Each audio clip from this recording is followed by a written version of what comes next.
Hey y'all, welcome back to my channel. For today's video, I wanted to do a more casual Valentine's Day look using drugstore products. Since I already have a glam one, I wanted to have both options for y'all. But I have to admit, for this video, I used a couple of products that aren't drugstore, but I will tell y'all which ones they are throughout the video. I just wanted to give the drugstore products a chance, so I wanted to use what I normally would without having to worry about using only drugstore. So if you want to see how I got this look, then just keep watching. So as I mentioned earlier, I am using some higher end products mixed in with the drugstore. So for primer, I am using the Tarte Rainforest of the Sea Quench Hydrating Primer.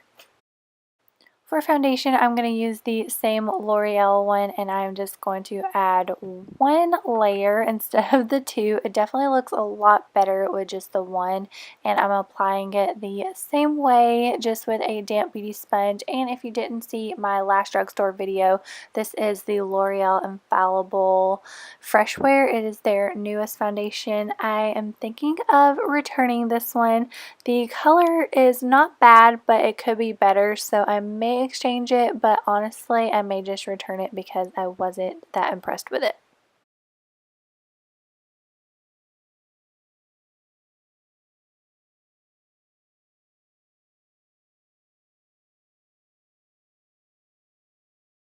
This is another higher end product. It's the Tarte CC Under Eye Corrector. Y'all know I swear by this stuff, so I thought that I would give the Morphe Concealer another try using this underneath.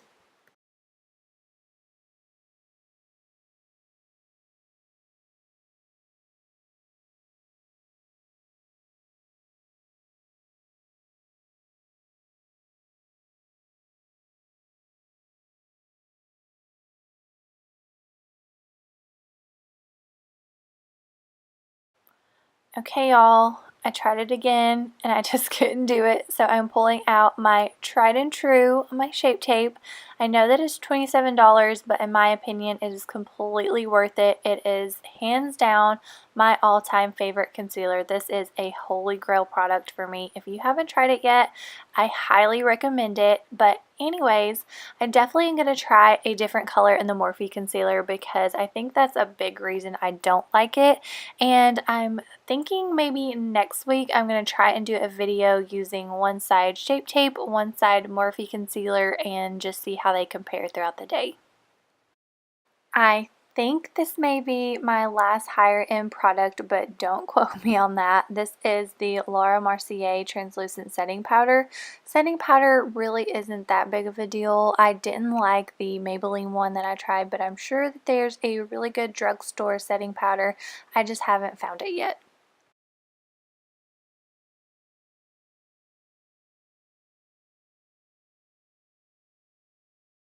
Now I'm going in with the Physicians Formula Butter Bronzer. Now this product I really like. It is definitely my favorite drugstore bronzer I've ever tried. I probably could have went a little bit darker, but I can still build it and the color is still really pretty.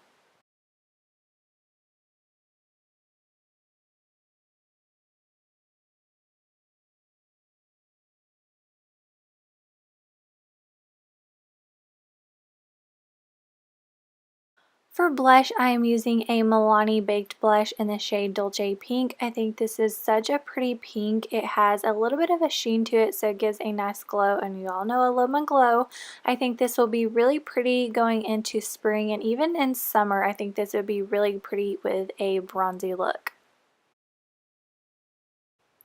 For my brows, I'm using the Maybelline Brow Precise Micro Pencil. I actually really like this product. It is soft and creamy, so it doesn't tug your brow hairs out, and I think it is very similar to the Anastasia Brow Wiz, so I think this would be a really good dupe.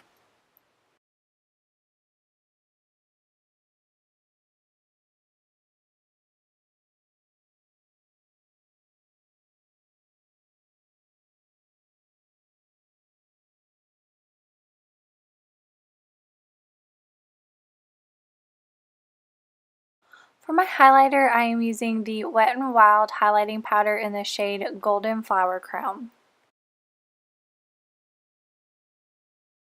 And you know the drill, I'm just adding a black gel liner to my lower waterline. For eyeshadow, I'm using the Morphe 25A palette, Copper Spice, and I'm using the second one down on the second row. These aren't named except for the clear plastic that goes on top, and I always throw that away, so I'm just going to point at them. But this is going to be my transition color, so I'm just placing this above the crease, blending it up, and just building the color as usual until it is as dark as I want.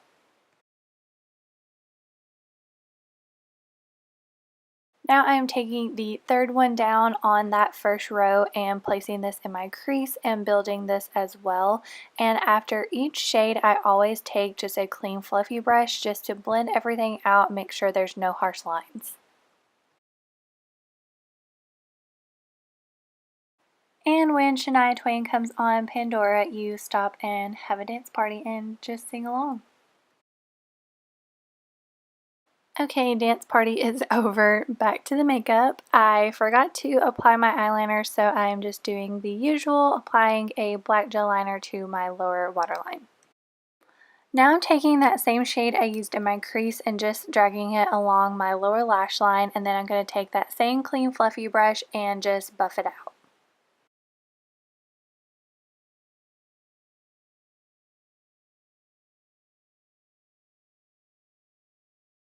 I forgot to show this color, but I am using the fourth one down on the second row and just packing this on the lid, and I also use my finger a little bit just to make it a little bit more intense.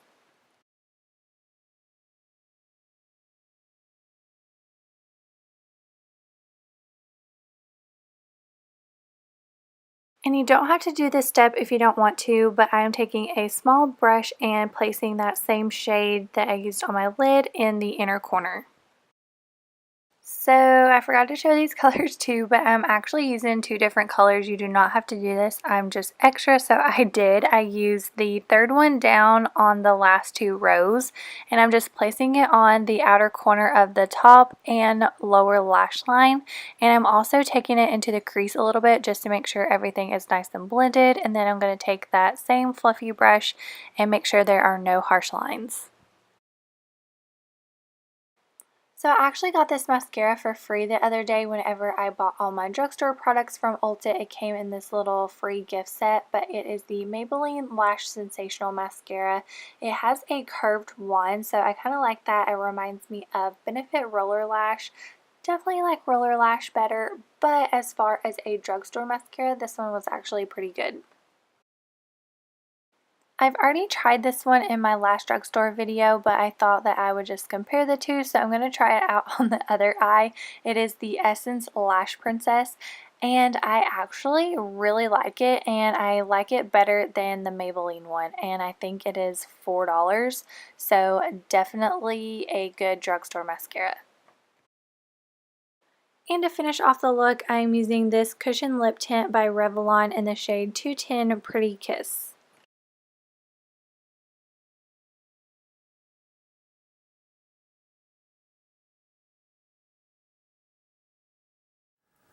So that completes this look. I really hope that y'all enjoyed seeing this more casual Valentine's Day look. I'll go ahead and link my glam one down below in the description bar in case y'all want to check that one out as well. I feel like they are both pretty easy to achieve. It kind of just depends on if you want a more pink look that's more fun and festive for Valentine's Day, or if you want it to be just more neutrals and casual. It kind of just depends. I think my favorite look is definitely the pink one just because it's all pink and pink glitter, but I really like them both, and I hope that y'all enjoyed seeing them. If you liked this look, please give this video a thumbs up, and I would love it if you subscribe to my channel if you haven't already. But I don't have anything else to say except thank you for watching, and until next time, bye y'all.